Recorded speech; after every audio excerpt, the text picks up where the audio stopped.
Large YouTuber and sidekick to MrBeast comes out as trans. Is this a nightmare or a nothing burger? Let's jump in.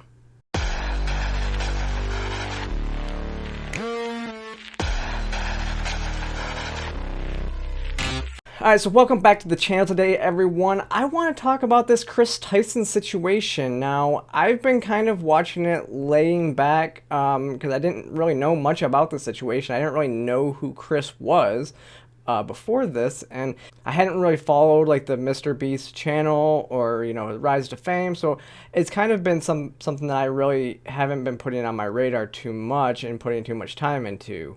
For the most part, when this kind of came out, I saw this as a way it was kind of being overblown.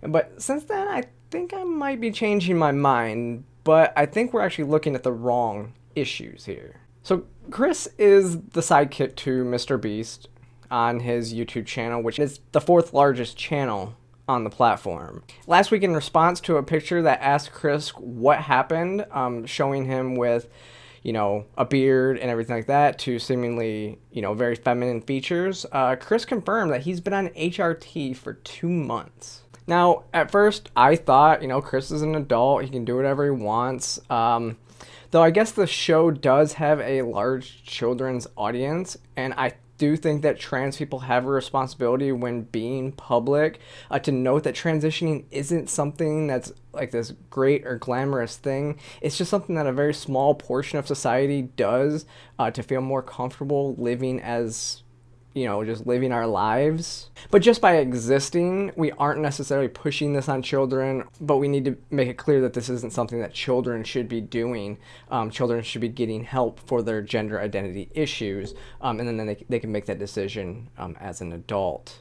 Though a lot of people pointed out that Chris has a wife and child, and a lot of people jump to conclusions in the inner workings of their relationship. Like this tweet from Joel Berry, who I think is with the Babylon Bee, who said, "In the trans community, you're not allowed to feel bad for a woman who just lost her husband and a son who just lost his father. Read the replies to this." Which, at the time, I thought that was unfair, so I responded with, "You have no idea what happened prior to this, though. You are making an assumption that this wasn't something they worked through as a family and came up with as a family. Also, the child still has 2 parents. Chris didn't abandon his child. Are you also against gay parents, too?" Which, this is true. At this point, a lot of people were jumping to conclusions, and it's something that people always jump to conclusions, that when a male transitions after being married, that they place this demand on their wives to go along with it. And while that may be the case in some instances, it's not for all, and it's really not fair to make assumptions like that. Some trans women transition, and their relationship is absolutely fine. As well, let's be honest, this child did not lose his father. He still has 2 parents that I would assume love him. Like this idea that both sides like to play, that when you transition, a person dies, it just needs to go away. When a person transitions, they're the same person. That's why I don't use the term dead name. It's also why I don't really care for the term trans widow, because when you get divorced from somebody, it's never like that person actually died. You're not a widow, but when the person transitions, you act like that person's dead. It's just not the case, and it's an unfair statement. And when I transitioned, I made sure, like, my family realized, like, the biggest thing was that they realized that I was still the same person that they always knew, that I wasn't any different. This was just something that I was doing to feel more comfortable in myself. Like, my personality is the same as it used to be. It's no different. So I didn't die. Nobody died. In fact, it's just the same person going through another stage of life. I mean, and Caitlyn Jenner's kids still call her dad, and anyone that thinks this harms a child has to believe that trans people shouldn't have kids. But it's just like when people say the same thing about same-sex couples. I want to note that there's no shame of pointing this out to Joel. You know, there's a lot of people that I've seen that I respect across the internet doing this very same thing and jumping to conclusions like he somehow ruined his relationship, which, again, it might still be an unfair situation. We don't know what actually happened in this case. every situation's different. We can't just like, you know, assume to understand the inner workings of anybody's relationship. And I say all that to note that it seems like I may have been wrong in this situation. Because what I had not seen until Redux posted in their article on this is that Chris announced on the 28th of March that him and his wife had been separated for a year already, saying, "For a little over a year now, me and Katie have been separated. We are finalizing things soon, but these things take time. We like to keep our personal lives private, which a lot of people don't understand because we share so much. But this is the only time I want to discuss it." Now, I'm not going to assume that the two things are related, but I'm also not going to rule it out. In fact, it's probable. But what it also shows is that Chris has probably at least been getting therapy for a year for the gender dysphoria issues that he's been having, and decided recently that transition was right for him. Because if they separated over a year ago, when did he come out to her? And then he just started transitioning 2 months ago? It means that he's probably been seeking therapy, and that this was what he determined was right, which is what anybody in this situation should be doing, right?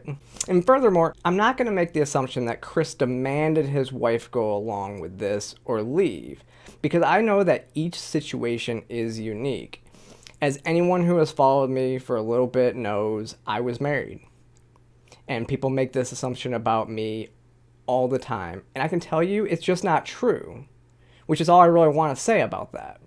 But the fact that Chris waited almost a year before starting HRT shows that Chris wasn't even sure himself at the time.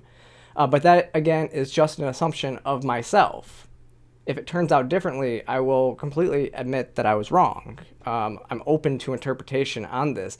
It's just each case is so unique and so different. But see, this is where we find ourselves in a big problem. As one YouTuber said, Chris has made a nightmare for MrBeast, which he responded, "Yeah, this is getting absurd. Chris isn't my nightmare, he's my effing friend, and things are fine. All of this transphobia is starting to piss me off." So I think it's great he's standing up for his friends and calling people out. However, the trans stuff might not be his real nightmare, which is actually coming from these old tweets that have been resurfacing since Chris drew attention to himself. And there's lots of pretty weird stuff like saying, "Nothing gets my knob cranking like some lowly," which I actually had to look up what the term lowly meant. And according to Urban Dictionary, it means a female in anime that has a childlike appearance when they are actually not underage, but sometimes they are underage, which means that Chris is attracted to young looking people, which then makes these other tweets from 2020 really disgusting, where he says, "Best girl, no question, I would die for her," and then claimed it's not simping if the girl is 2D. And as you see, that girl in the tweet that he would die for looks like a child. Plain stop, full on, looks like a child. So going back to the original tweet is Chris explaining that he likes to masturbate to childlike anime. That seems like a little bit of a nightmare. From what I've gathered, MrBeast has a large audience that includes a lot of children. That's an issue. I mean, the crew was recently at the Kids' Choice Awards for Nickelodeon. That's how well revered they are among kids. If I'm his ex-wife, I'm taking that child away from him. Completely, full stop. Honestly, this family splitting up may be what's best for this child in the end. And I would hope that Nickelodeon and other kids networks cut ties, because God knows they don't need any more bad press on the child grooming front. But here's the thing.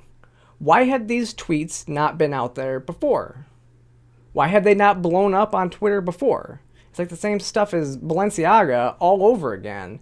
This stuff slides until the right people find out and it completely blows up. And this time, Chris did it himself by transitioning. And honestly, it wouldn't even surprise me if Chris's transitioning isn't some last-ditch effort to keep partial custody of his child. Because now if a judge rules against him, he's deemed transphobic by the rest of society, when it really looks like his wife might have concerns that Chris is interested in children. It's plausible.